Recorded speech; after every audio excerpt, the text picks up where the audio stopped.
सीता मैया की जय। मंच पर उपस्थित जदयू के राष्ट्रीय अध्यक्ष श्रीमान संजय झा जी,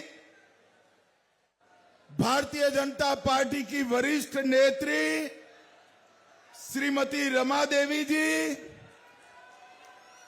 श्रीमती लवली आनंद जी, यहाँ की सांसद महोदया, नीरज सिंह जी जिला अध्यक्ष भाजपा, ऋषिकेश झा जिला अध्यक्ष लोजपा आर, श्री संजय पांडे जी, रामचंद्र सिंह जी, नंदलाल पासवान जी, मुकेश सिंह जी, साकेत सिंह जी, वृद्धनंदर सिंह जी, और आज जिनको जिताने के लिए मैं यहां आया हूं, बेलसंड के लोजपा आर के प्रत्याशी भाई अमित कुमार जी। अमित भाई आगे आइए।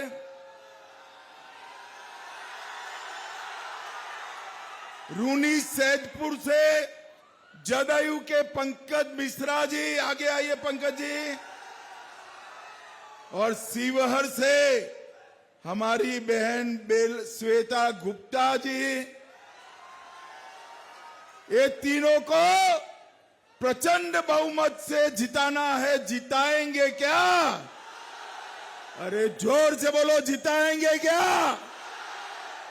भाइयों बहनों, सबसे पहले मां सीता की जन्मस्थली पवित्र भूमि को मैं प्रणाम कर कर मेरी बात की शुरुआत करना था। मैं बाबा ईशाननाथ मंदिर, प्राचीन शिव मंदिर को भी मनपूर्वक प्रणाम कर कर मेरी बात की शुरुआत करता हूं। भाइयों बहनों, ये मिथिला की पवित्र भूमि, यहां पर मंडन मिश्र और विदुषी उभय भारती, ये दो विद्वानों ने हमारे मिथिला को, मिथिलांचल को पूरे विश्व में प्रसिद्ध किया। और अभी अभी हमने पुनौरा धाम में सीता माता के मंदिर का भूमि पूजन किया है। भाइयों बहनों, सबसे पहले मैं आपको पूछना चाहता हूं, अयोध्या में राम मंदिर बनना चाहिए था या नहीं बनना चाहिए था? जोर से बोलो, बनना चाहिए था या नहीं बनना चाहिए था? 550 साल से ये मुगल, ये अंग्रेज, ये कांग्रेसी, ये लालू राम मंदिर को रोक कर बैठे थे। 2019 में आपने मोदी जी को दूसरी बार प्रधानमंत्री बनाया। मोदी जी ने भूमि पूजन किया और 24 में प्राण प्रतिष्ठा कर कर जय श्री राम कर दिया।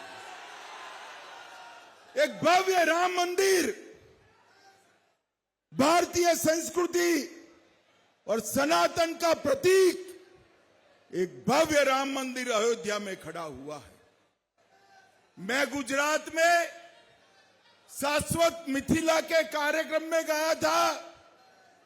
मिथिला वासियों ने मुझे बताया कि भैया राम मंदिर तो बना दिया, बिहार में सीता माता का जन्म हुआ था, सीता मंदिर कब बनेगा? बात भी सही थी। राम मंदिर बनने के बाद अगर सीता माता का मंदिर नहीं बनता है तो काम को अधूरा माना जाएगा या नहीं माना जाएगा भाई? और एनडीए सरकार ने तय कर दिया, नीतीश बाबू और मैंने भूमि पूजन किया। 850 करोड़ से भव्य सीता माता का मंदिर बन रहा है।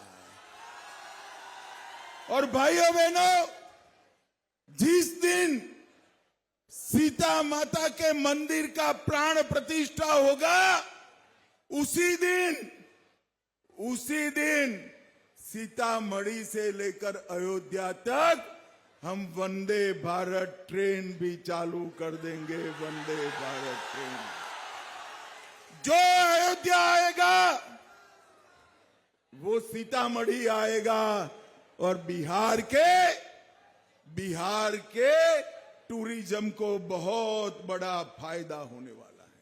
ये पुनौरा धाम सिर्फ एक जिले के लिए नहीं, समग्र क्षेत्र के लिए बहुत बड़ा विकास का कारण बनने वाला है। यहां पर 14 नवंबर को काउंटिंग है, 11 नवंबर को चुनाव है। बेलसंड वालों, चुनाव का नतीजा जानना चाहते हो क्या? जानना है क्या? अरे जोर से बोलो, जानना है क्या?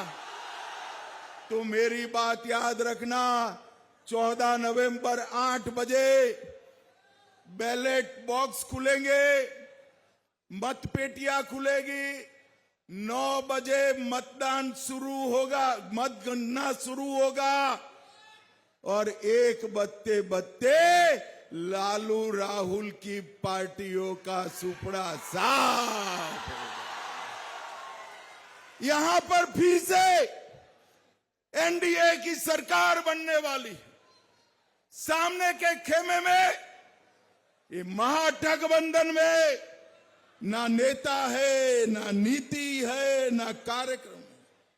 मालूम ही नहीं है कौन कौन सी सीट पर लड़ रहा है। यहां पर सभी 243 सीटों पर एनडीए की 5 पार्टियां पांडव की भांति एक मुश्त होकर चुनाव लड़ रही है। और भाइयों बहनों, सीतामढ़ी वालों से मैं कहने आया हूं, गत चुनाव में थोड़ी कसर छोड़ी थी आपने। 11 में से 8 सीट एनडीए को दिए थे। मेरा तो आपसे शिकवा है भाई, फरियाद है, 3 सीट क्यों छोड़े? अब सीता मंदिर बनने वाला है, 11 की 11 सीटें इस वक्त एनडीए को जिताने का काम करना है। 11 की 11 हमने करोड़ों रुपए से कोसी मेची लिंक परियोजना शुरू की है, जो पूरे इस क्षेत्र को आगे बढ़ाएगी, किसानों का कल्याण करेगी। इसके साथ साथ 11,000 करोड़ रुपए से मिथिला कोसी के बाढ़ के शमन के लिए हमने व्यवस्था की है। हम सीतामढ़ी में सोनबरसा और नानपुर में 505 एकड़ भूमि में औद्योगिक पार्क लगा रहे हैं, जिससे हजारों की संख्या में हमारा युवाओं को नौकरी और रोजगारी मिलेगा। आज मैं बेलसंड वालों को बताना चाहता हूं, बेलसंड का आजादी के आंदोलन में बहुत बड़ा योगदान है। बेलसंड के 24 लोगों को काला पानी का सजा अंग्रेजों ने किया था। ये लालू एंड कंपनी कांग्रेस ने उसको भुला दिया। बेलसंड वालों, ये बेलसंड में वो 24 स्वतंत्रता सेनानियों का भव्य स्मारक हमारी एनडीए की सरकार बनाएगी। एनडीए की सरकार। भाइयों बहनों, सीतामढ़ी आने वाले दिनों में मिथिलांचल पूरे देश और दुनिया में ज्ञान का केंद्र बनने वाला है। यहां पर लाखों की संख्या में घर घर में पांडुलिपियां पड़ी है।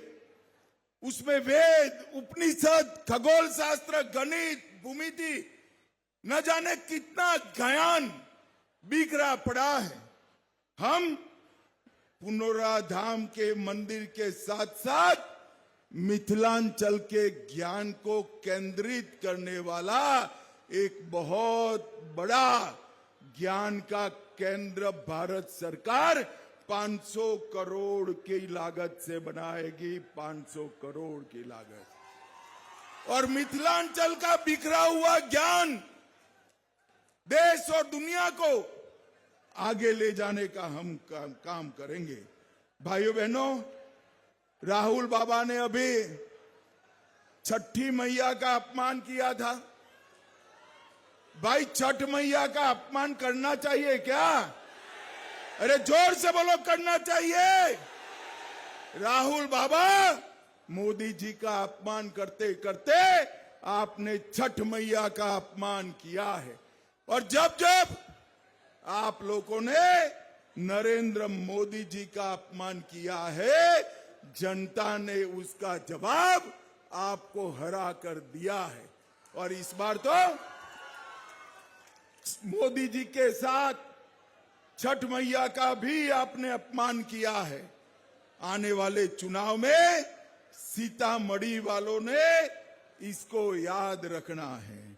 भाइयों बहनों, राम जानकी पथ अयोध्या से सीतामढ़ी तक 550 करोड़ रुपए से बनने वाला है। हम अयोध्या सीतामढ़ी रेल लाइन का 5000 करोड़ से दोहरीकरण करेंगे। डुमरा में मेडिकल कॉलेज नया बन रहा है। जंजारपुर लोखा रेलवे लाइन 550 करोड़ से हो रही है। जल जमाव से सीतामढ़ी को मुक्त करने के लिए 100 करोड़ से पूरा ड्रेनेज सिस्टम बना रहे हैं। बेलसंड मीनापुर चंदोली घाट अप्रोच रोड हम नया बना रहे हैं। सीतामढ़ी का मुजफ्फर, दरभंगा, मधुबनी, पूर्वी चंपारण और नेपाल सीमा से जोड़ करने वाले NH 77 और NH 272 का उन्नयन का काम भी हमारा चल रहा है। पिपराही में हमने इंजीनियरिंग कॉलेज बनाया है। शिवहर में मातृ शिशु अस्पताल का नया भवन बन रहा है। और शिवहर में भी हम नई मेडिकल कॉलेज बनाने वाले हैं। और भाइयों बहनों, अभी हमने हमारी NDA सरकार ने, नीतीश बाबू और मोदी जी ने सभी जीविका दीदी के बैंक अकाउंट में 10,000 रुपया डाला है का नहीं डाला है भाई? ये लालू जी के MP मनोज जाकर कहकर आए चुनाव आयोग को, ये 10,000 रुपया वापिस ले लो। मगर जीविका दीदी लोगों को मैं कहना चाहता हूं, चिंता मत करिए, उनके दादाजी भी आएंगे। 10,000 रुपया आपसे कोई छीन नहीं पाएगा, कोई छीन। और यहां से नहीं अटकेगा। ये 10,000 रुपया के साथ साथ हम आने वाले 5 साल में हर जीविका दीदी के बैंक अकाउंट में 2 लाख रुपया डालने वाले हैं। 2 लाख। जीविका दीदी अपना एक कोऑपरेटिव बनाकर ये पूंजी का उपयोग कर बैंक से लोन लेकर बिहार में हर गांव के अंदर छोटा मोटा गृह उद्योग, कुटीर उद्योग चलाएगी। और इससे बहुत बड़ा फायदा होने वाला है। भाइयों बहनों, हर जिले में एक बड़ी फैक्ट्री और बिहार में 10 औद्योगिक पार्क NDA बनाएगा। 100 MSME पार्क बनाएंगे। और मोदी जी ने घोषणा करी है, बिहार में डिफेंस कॉरिडोर भी बनने वाला है। Defence corridor. आए दिन ये पाकिस्तान के आतंकवादी भारत में पहले घुस जाते थे। मुझे बताओ, बेलसंड वालों, कभी उनको जवाब देते थे कांग्रेस लालू? अरे जोर से बोलो, देते थे क्या जवाब? उनको बिरयानी खिलाया जाता। उरी में हमला हुआ, हमने सर्जिकल स्ट्राइक किया। पुलवामा में हमला किया, एयर स्ट्राइक किया। और बिहार, वहां हमारा पहलगांव में हमला किया। 10 ही दिन में पाकिस्तान के घर में घुसकर ऑपरेशन सिंदूर कर कर आतंकियों का सफाया। और अब मैं बताने वाला हूं कि वहां से गोली चलेगी ना, गोली, तो इसका जवाब यहां से गोले से देंगे, हम गोले से देंगे। मगर बेलसंड वालों, ये डिफेंस कॉरिडोर बनने के बाद गोला जो बनेगा ना, वो मेरे बिहार और मिथिलांचल की भूमि पर बनेगा, भूमि पर बनेगा। भाइयों बहनों, किसान सम्मान निधि को हमने 6,000 से बढ़ाकर 9,000 तक किया है। सभी फसलों को 2,400 रुपया कर हमने इसकी खरीदी भी चालू करी है। 50 लाख नए गरीबों के आवास बनाए जाएंगे और पटना, दरभंगा, पूर्णिया और भागलपुर चारों एयरपोर्ट को अंतर्राष्ट्रीय एयरपोर्ट बनाने का काम भी भारतीय जनता पार्टी की सरकार करेगी। हर जिले में मेडिकल कॉलेज बनाए जाए। अभी अभी ये राहुल बाबा कल आए थे, उन्होंने सवाल किया कि मोदी जी आपने क्या किया है। अब राहुल बाबा ने सवाल पूछा है, जवाब तो बनता है या नहीं बनता है भाई? अरे जोर से बोलो, बनता है या नहीं बनता है? राहुल बाबा, मैं तो बनिए का बेटा हूं, जवाब लेकर आया हूं, सुनने की तैयारी रखना। जब सोनिया लालू की सरकार थी देश में, 2004 से 14 बिहार को कितना रुपया दिया आप नहीं बताते हो, मगर मैं हिसाब लेकर आया हूं। बिहार को 2,80,000 करोड़ रुपया दिया। बेलसंड वालों कितना दिया था? मैं फिर से बोलता हूं, माताएं नहीं बोलती, ऐसा नहीं चलता है भाई। 2,80,000 करोड़। कितना? आपने 10 साल में 2,80,000 करोड़ दिया। नरेंद्र मोदी जी ने 10 साल में 18,70,000 करोड़ रुपया देने का काम किया। गंगा पर 10 से ज्यादा पुल बन रहे हैं। बिहार का हर रास्ता चौड़ा हो चुका। 4 एयरपोर्ट बने। कई हजार किलोमीटर रेलवे का दोहरीकरण हुआ, बिजलीकरण हुआ। 2 बड़े बिजली के कारखाने बने। बरौनी खाद का कारखाना जो लालू जी ने बंद करा था, उसको चालू कर दिया है। पेट्रोकेमिकल यूनिट भी बन रहा है और बिहार के गरीबों को मोदी जी ने सारी सुविधाएं दी है। भाइयों बहनों, 8,52,00,000 गरीबों को 5 किलो तक का अनाज प्रति व्यक्ति प्रति माह मुफ्त में देने का काम मोदी जी और नीतीश जी कर रहे हैं। किसान सम्मान निधि 85 लाख किसानों को 6,000 रुपया हर साल मिल रहा है। अब तक 29,000 करोड़ रुपया बांटा है।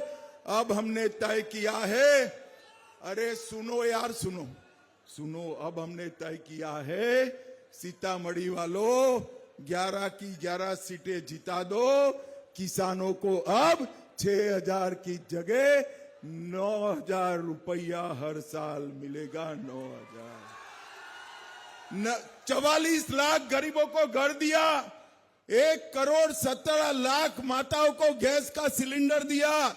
1,60,00,000 शौचालय बनाए। 1,65,00,000 घरों में पीने का पानी पहुंचाया। लालू जी, मैंने तो हिसाब दे दिया। आप अगर आ सकते हो तो विल्सन डाजाना हिसाब लेकर हमारा युवा मोर्चा का एक कार्यकर्ता इसका जवाब। भाइयों बहनों, यहां पर मखाना बहुत होता है ना, जरा बोलो होता है या नहीं बिहार में मखाना? हमने मखाना बोर्ड की स्थापना करने का भी काम किया। और अंत में मैं एक बात बताना चाहता हूं कि बिहार में चंद्रगुप्त मौर्य से समय से लेकर नरेंद्र मोदी तक हर साल बाढ़ आती है। गंडक पानी लाती है, कोसी पानी लाती है, गंगा जी भी पानी लाते हैं। बिहार में अकाल हो तो भी बिहार में बाढ़ आता है। आता है या नहीं आता है भाई? अरे जोर से बोलो, आता है या नहीं आता है? तबाही फैलाता है या नहीं फैलाता है? एक बार फिर से एनडीए सरकार बना दो, 5 साल में एक बड़ा कमीशन बनाकर बिहार को बाढ़ मुक्त बिहार बनाने का काम हम करेंगे। बाढ़ का पानी किसान के खेत में जाएगा, अकाल भी नहीं होगा और बाढ़ भी नहीं होगा, खुशहाल बिहार का निर्माण होगा, खुशहाल बिहार। भाइयों बहनों, मैंने इतना सारा आपको हिसाब किताब दिया, ये लालू रबड़ी ने कुछ किया है क्या? जोर से बोलो, किया है? भाई देखो, आप बुजुर्ग आदमी के साथ अन्याय कर रहे हो, अन्याय कर रहे हो। खुद तो किया है। चलो मैं पूछता हूं क्या किया है, आप जवाब देना। चारा घोटाला लालू जी ने किया या नहीं किया? जमीन खरीद का घोटाला किसने किया? होटल बेचने का घोटाला किसने किया? अलग तरह घोटाला किसने किया? बीपीएससी भर्ती का घोटाला किसने किया? एबी एक्सपोर्ट का घोटाला किसने किया? अबे जो लोग लाखों करोड़ों के घपले घोटाले भ्रष्टाचार करते हैं, वो बिहार का गरीबी दूर कर सकते हैं क्या? जरा जोर से बोलो, बिहार को विकसित बिहार बना सकते हैं? भाइयों बहनों, नीतीश कुमार और नरेंद्र मोदी की जोड़ी ही बिहार को विकसित बिहार बना सकती है, विकसित बिहार बना सकती। मैं आज सीतामढ़ी के सभी मतदाताओं को कहने आया हूं, बेलसन के सभी मतदाताओं को कहने आया हूं, 11 तारीख को मतदान है। सुबह सुबह सारी दीदी माताओं को भी कहता हूं, पहले मतदान फिर जलपान। हमारा यहां बेलसन में हेलीकॉप्टर छाप पर आपको बटन दबाना है। कौन से छाप पर दबाना है भाई? जोर से बोलो, कौन सी छाप पर? रूनी सैदपुर में तीर छाप पर बटन दबाना है। किस छाप पर दबाना है? जरा तीर वाला झंडा ऊंचा करो, जरा। तीर छाप पर दबाना है। और शिवहर में बहन श्वेता गुप्ता के तीर छाप पर बटन दबाना है। मुझे बताओ बेलसन वालों, आप दबाएंगे क्या बटन? अरे जोर से बोलो, दबाएंगे? देखो बेलसन वालों, बटन तो जरूर दबाना हेलीकॉप्टर और तीर पर, परंतु इतने जोर से दबाना कि बटन तो बेलसन में दबे, करंट इटली में जाकर लगे, इटली में जाकर। भाइयों बहनों, मोदी जी ने विकसित भारत का संकल्प लिया है, नीतीश बाबू ने विकसित बिहार का संकल्प लिया। विकसित बिहार होए बगैर विकसित भारत बन नहीं सकता। और ये अगर बनाना है तो एनडीए को प्रचंड बहुमत से जिताइए। अंत में फिर से एक बार मेरे साथ प्रभु श्री राम का जयकारा लगाएंगे। जरा दोनों हाथ उठाइए, जरा उठाइए दोनों हाथ, विजय के संकल्प की मुट्ठी बीसिए और जोर से बोलिए, जय श्री राम, जय जय श्री राम। अब राम और सीता माता का जयकारा लगाइएगा, जरा जोर से बोलेगा, जय सिया राम। आप सभी का बहुत बहुत धन्यवाद, प्रणाम, नमस्कार।